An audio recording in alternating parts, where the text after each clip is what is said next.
I think in a lot of ways it was a, tough Big East battle. I obviously had tremendous respect for Danny and his staff and the program that he's built. I've said that over and over. I think it's a lot of ways a motto in college basketball with what they've done. I know they're trying to get some guys healthy, so are we. And that kind of happens this time of year, for most conference teams. So, I thought we were able to do some things there early in the first half. We knew that they were going to physically challenge us in the second half, and they did that. I thought we got a little loose with some of our defensive game plan there in the second half, but give them credit. They're a good team, extremely well coached, and they're tough to play, home or road. They have a great approach, home or road. But our guys battled. I was really proud of our guys and the way they battled, and we just need to be able to do some things better. But give them credit too. But overall, I thought it was in a lot of ways a really clean game for our guys. Questions?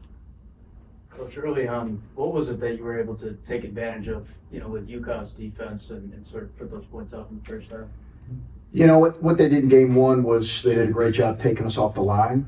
So it spreads them out a little bit defensively. And I thought we were able to get the ball in places that we needed to with them being spread out. We'd like to shoot and make more threes than what we're making. They do a good job taking those away. We were trying to make a couple more threes than they made.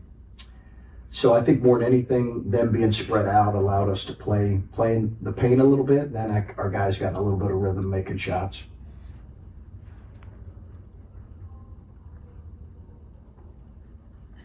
Coach, what's the challenge of defending solo ball? What do you need to do to contain him? Well, there were a lot of great actions for him. They're good screeners.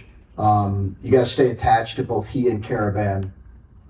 And then obviously when McNeely comes back, they're going to have that's another weapon for them coming off screens. But I think his ability with his size to sprint off of a screen and raise up and shoot it is elite. It really is elite. And he's got, not everybody can sprint at the level he can, come off a screen, raise up and shoot it. And again, they run great actions for him, and they've got great role definition with how they screen.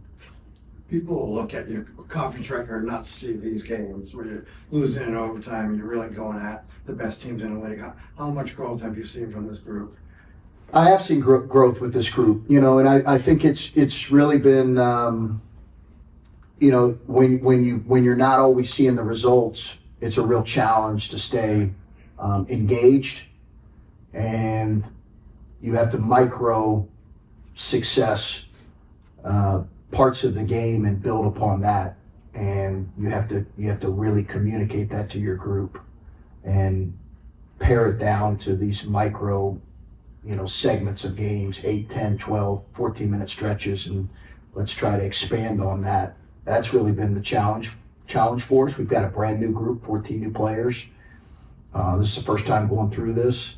We're getting challenged every night, and I think for us, it's turning the page and highlighting those things we did well and building upon it and eliminating some of the things that have hurt us.